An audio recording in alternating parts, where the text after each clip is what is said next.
विद्यार्थी मित्रांनो नमस्कार. इग्नाइट अकॅडमीच्या ऑनलाईन प्लॅटफॉर्मवर तुम्हा सगळ्यांचं मनपूर्वक स्वागत. महाराष्ट्रातील आपल्या मराठी मुलांना केंद्र सरकारमध्ये अर्थात CISF मध्ये कॉन्स्टेबल होण्याची सुवर्ण संधी आहे. नवीन जाहिरात आलेली आहे.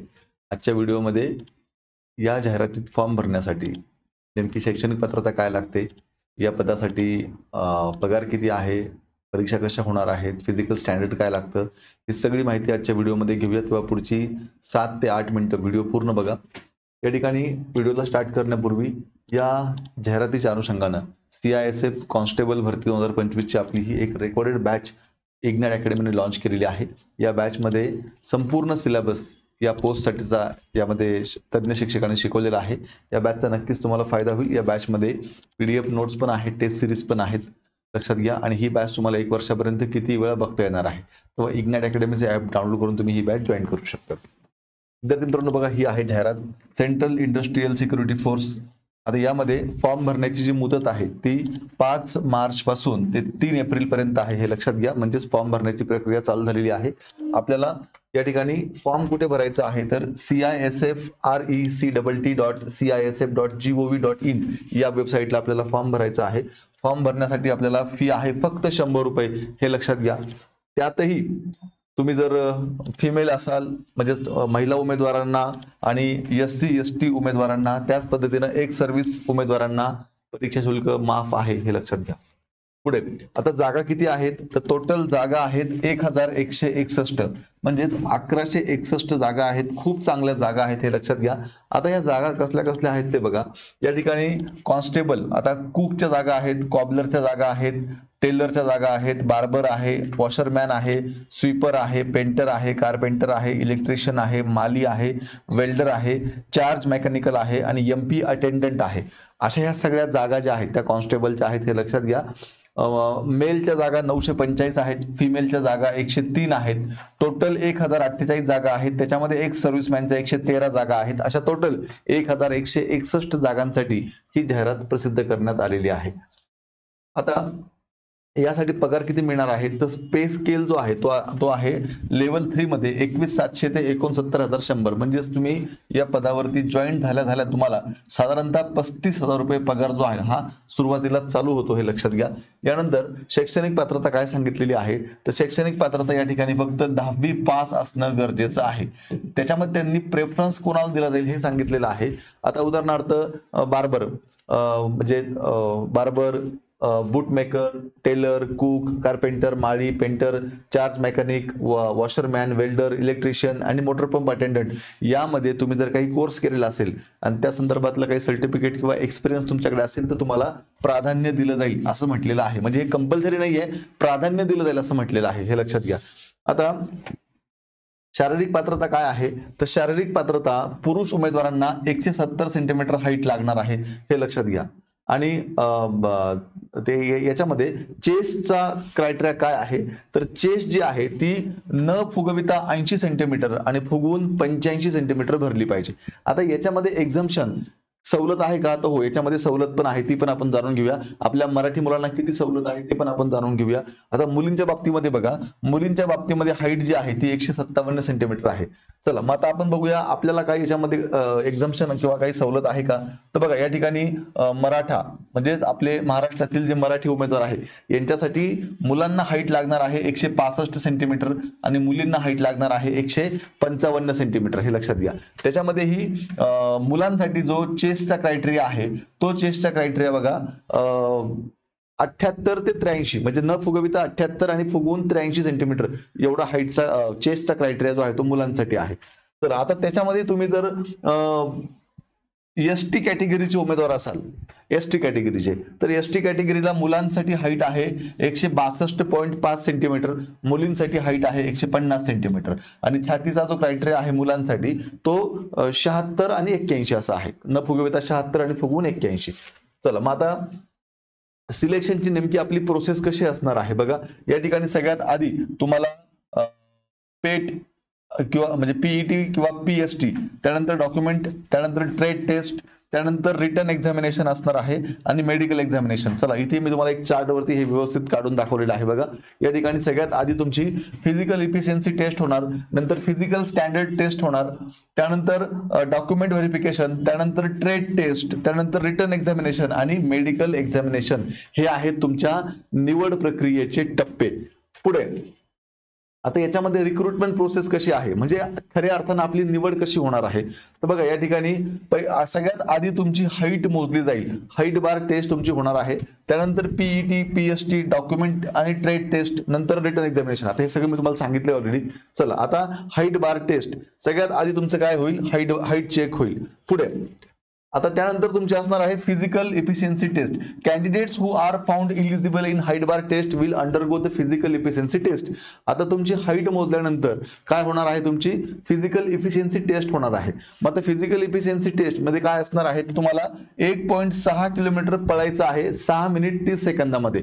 हे मुलांसाठी आहे. ठीक आहे, 1.6 किलोमीटर 6 मिनिट 30 सेकंदामध्ये हे मुलांसाठी आहे. मुलींना 800 मीटर पळायचं आहे 4 मिनिटांमध्ये. हे लक्षात घ्या.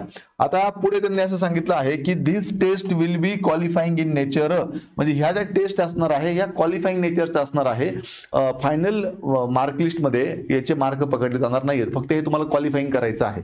पुढे आता फिजिकल स्टँडर्ड टेस्ट. ठीक आहे, आता ही physical standard test, candidates who qualify the height bar test and physical efficiency test will be screened for height, chest and weight by the board of officers. म्हणजे ज्या मुलांची हाईट भरेल, त्यानंतर जे मुलं फिजिकल इफिशियन्सी टेस्ट पास होतील, त्यानंतर त्या मुलांची पुन्हा काय असणार आहे, हाईट चेक केली जाईल, चेस्ट चेक केली जाईल आणि वेट चेक केली जाईल. Physical standard for the post of constable has been elaborated in para 6.3 above the relaxation will also be applicable as per government. ठीक आहे, त्यांनी ही सूचना सांगितलेली आहे. पुढे आता डॉक्युमेंट, यानंतर सगळ्यात महत्त्वाचा पुढचा मुद्दा असणार आहे डॉक्युमेंट व्हेरिफिकेशन. आता या डॉक्युमेंट व्हेरिफिकेशन मध्ये काय असणार आहे बघा, तर सगळ्यात आधी तुमचं एज्युकेशनल सर्टिफिकेट, शैक्षणिक पात्रता म्हणजे आपण 10वी उत्तीर्ण आहोत याचं सर्टिफिकेट लागेल, डेट ऑफ सर्टिफिकेट लागेल, डेट ऑफ बर्थ सर्टिफिकेट अर्थात 10वीचं सर्टिफिकेटवर डेट असते आपली, डोमासाईल सर्टिफिकेट लागणार आहे. त्यानंतर SC ST OBC EWS जे तुम्हाला आरक्षण घ्यायचं आहे त्या संदर्भातलं सर्टिफिकेट लागणार आहे. त्यानंतर कास्ट सर्टिफिकेट आणि डोमासाईल सर्टिफिकेट हे सेम राज्यामधलं पाहिजे. महाराष्ट्रातलं डोमासाईल असेल तर कास्ट सर्टिफिकेट पण महाराष्ट्रातलंच पाहिजे, हे लक्षात घ्या. त्यानंतर एक सर्व्हिसमॅनला डिस्चार्ज सर्टिफिकेट लागणार आहे. पुढे हे डॉक्युमेंट संदर्भात फोटोग्राफ, सिग्नेचर वगैरे त्या सूचना आहेत. पुढे ट्रेड टेस्ट. आता आपली ट्रेड टेस्ट असणार आहे, हे लक्षात घ्या. ट्रेड टेस्ट म्हणजे काय, त्याला आपण व्यावसायिक चाचणी म्हणतो, कामासंदर्भातली चाचणी. आता जर तुम्ही फॉर्म भरलेला असेल कुकसाठी, तर cooking of chapati and rice, तुम्हाला चपाती आणि राईस बनवून दाखवायचं आहे. कुकिंग ऑफ व्हेजिटेबल, डाळ, सांबर, इडली हे पण बनवून दाखवायचं आहे. त्यानंतर मटन, मासे, अंडे, खीर हे पण तुम्हाला बनवून दाखवायचं आहे. त्यानंतर बूट मेकर साठी फॉर्म भरला असेल तर polishing of shoes, Butala polish करून दाखवायचे आहे. हँडलिंग ऑफ टूल्स, ते सगळं जे टूल्स वस्तू असतात त्या कुठल्याही बूट रिपेअर करणाऱ्या माणसाकडे त्या वस्तू तुम्हाला प्रॉपर हँडल करता आल्या पाहिजे. Cutting of leather, repair and stitching of shoes, boot शिवता वगैरे आले पाहिजे. ठीक आहे. त्यानंतर टेलरसाठी फॉर्म भरला असेल तर टेकिंग मेजरमेंट ऑफ पर्सनल, म्हणजे तुम्हाला माप घेता आलं पाहिजे. त्यानंतर कटिंग ऑफ क्लॉथ, कपडे कापता आले पाहिजे आणि स्टिचिंग ऑफ युनिफॉर्म, कपडे शिवता आले पाहिजे.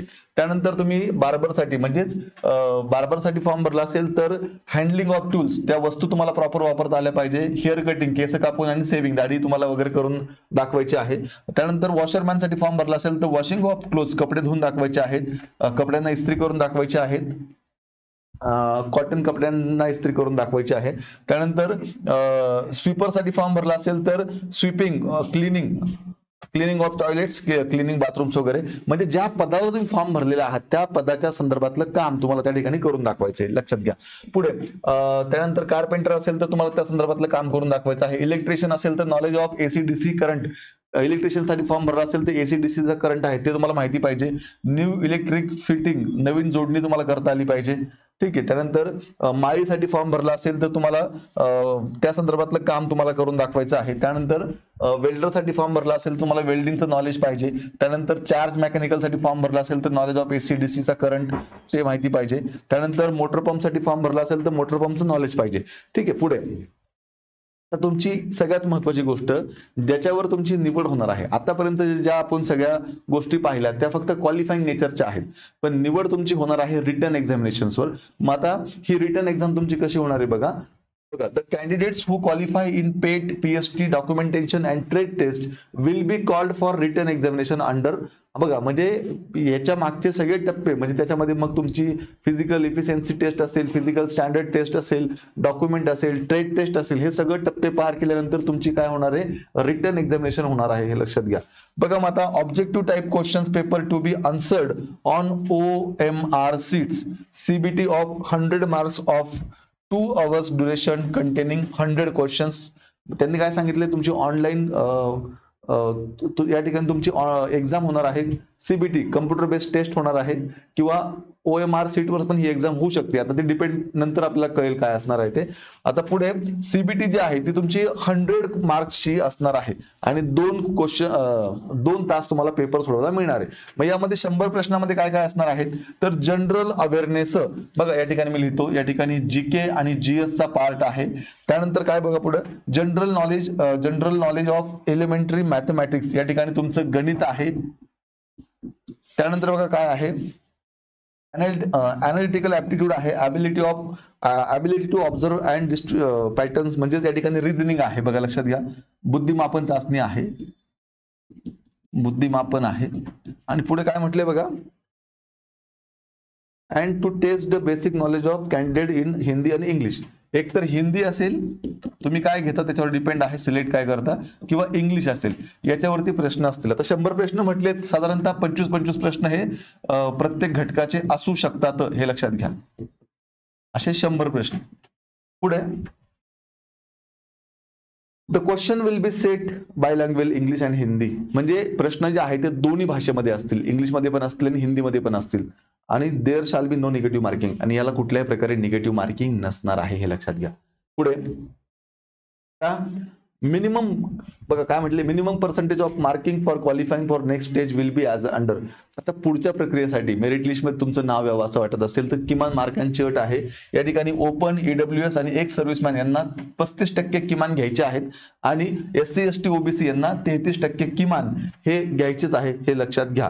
ठीक आहे. The date of examination will be inform. आता परीक्षेची जी तुम्हाला डेट आहे ती ह्या वेबसाईटला, जी वेबसाईट तुम्हाला मी आधी सांगितली, CISF RECTT.CISF.gov.in या वेबसाईटला एक्झामची डेट ही कळवली जाणार आहे. विद्यार्थी मित्रांनो, ही एक ऍड तुम्हाला तुमच्या समोर मांडायची होती म्हणून आजचा हा व्हिडिओ. खूप चांगली ऍड आहे. 1161 जागा आहेत. महाराष्ट्रातील मुलांसाठी सुवर्ण संधी आहे.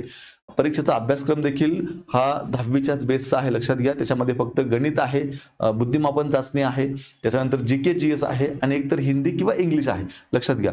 विद्यार्थी मित्रांनो, महाराष्ट्रातील जास्तीत जास्त मुलं या परीक्षेमध्ये सिलेक्ट व्हावेत या अनुषंगानं इग्नाइट अकॅडमीनं तुम्हा सर्वांसाठी CISF कॉन्स्टेबल भरतीची ही बॅच उपलब्ध करून दिलेली आहे. या बॅच मध्ये जो सिलेबस मी तुम्हाला आता सांगितला, हा सगळा सिलेबस इग्नाइट अकॅडमीच्या तज्ञ शिक्षकांनी शिकवलेला आहे. तेव्हा नक्कीच तुम्हाला या बॅचचा खूप चांगला फायदा होईल. ही बॅच जॉईन करण्यासाठी इग्नाइट अकॅडमीचे ॲप डाउनलोड करून तुम्हाला ही बॅच जॉईन करायची आहे. या बॅच मध्ये PDF स्वरूपात नोट्स आहेत, डाऊट क्लिअरिंग सेशन आहे, 200 पेक्षा जास्त प्रॅक्टिस टेस्ट आहेत. अनुभवी शिक्षकांनी ही या बॅचला शिकवलेलं आहे. या बॅचची फी 1499 प्लस GST आहे. अधिक माहितीसाठी 8888256117 या नंबरला संपर्क करायचा आहे. आणि अशाच प्रकारे प्रत्येक एक्झामचे नवीन अपडेट जाणून घेण्यासाठी आताच इग्नाइट अकॅडमीचं हे YouTube चॅनल सबस्क्राईब करायचं आहे.